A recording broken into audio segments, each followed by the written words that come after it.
क्या आपको पता है अब महाराष्ट्र राज्य कभी नहीं सोने वाला। जी हाँ, महाराष्ट्र सरकार ने एक ऐतिहासिक और व्यापक संशोधन करते हुए ये आदेश जारी किया है कि राज्य भर में दुकानें, मॉल, होटल और अन्य वाणिज्यिक प्रतिष्ठान अब 24 घंटे सप्ताह के सभी दिन खुले रह सकती है। लेकिन इस नए आदेश के साथ कुछ शर्तें और अपवाद भी है जिनका पालन करना अनिवार्य होगा। अब इस फैसले का विस्तृत और व्यवस्थित विवरण प्रस्तुत है। आइए जानते हैं कि क्या अनुमति है और क्या नहीं। अब जिस पर अनुमति मिलेगी, अधिकांश दुकानें और वाणिज्यिक प्रतिष्ठान यानी व्यापारिक दुकानें, रिटेल स्टोर, सेवा उपकरण, मॉल, होटल, रेस्टोरेंट आदि अब दिन रात खुले रह सकते हैं। अब इसमें थिएटर, सिनेमा हॉल आदि को अब समय प्रतिबंध के दायरे से बाहर रखा गया है। वे भी अपनी सुविधा के अनुसार खोल सकते हैं। जिन पर प्रतिबंध है वो मद्य विक्रेता और मद्य सेवा प्रतिष्ठान है, जैसे परमिट रूम, बार, वाइन शॉप, हुक्का पार्लर, डिस्कोथेक आदि।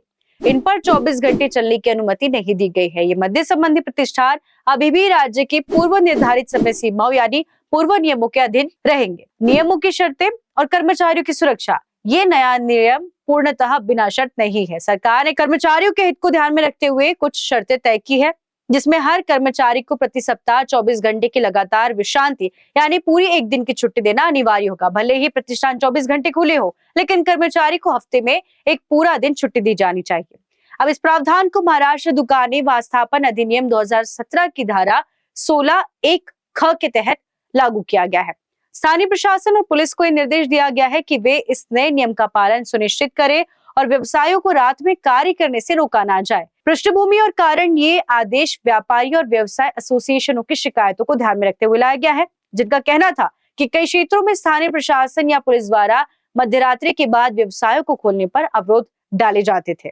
सरकार ने स्पष्ट किया कि 2017 के अधिनियम में ही अन्य दुकानें और प्रतिष्ठान 24/7 खुले रह सकते हैं। ये प्रावधान पहले से मौजूद था, जैसा कि अधिनियम में कहा गया है कि लेकिन अब इसे लागू करने की पुष्टि की गई है। इससे उम्मीद है कि व्यापार को रात के समय में भी बढ़ावा मिलेगा, उपभोक्ताओं को सुविधा मिलेगी और शहरों की रात की आर्थिक गतिविधियां यानी नाइट लाइफ को एक नया प्रोत्साहन मिलेगा। चुनौतियां और सावधानियां भी है।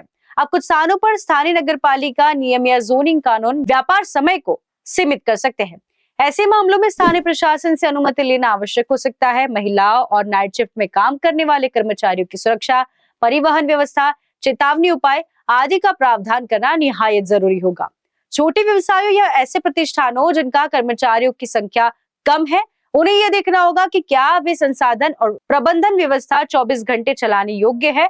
निष्कर्ष, महाराष्ट्र में यह नया निर्णय एक बड़ा बदलाव ला सकता है। अब अधिकांश दुकानें और प्रतिष्ठान 24 घंटे खुली रखे जाने की अनुमति पाते हैं, बशर्त कर्मचारियों को न्यायसंगत आराम दिया जाए। मद्य अभियान और उससे जुड़े प्रतिष्ठान इस नियम के दायरे से बाहर है। इस कदम से व्यवसायों को नए अवसर, उपभोक्ताओं को सुविधा और राज्य की अर्थव्यवस्था को एक सकारात्मक माहौल मिलने की उम्मीद है। आप महाराष्ट्र राज्य सरकार के इस फैसले पर क्या सोचते हैं? अपनी राय कमेंट में जरूर बताएं और इसी प्रकार के रोचक तथ्य जानने के लिए जुड़े रहिए कारण न्यूज़ के साथ। धन्यवाद।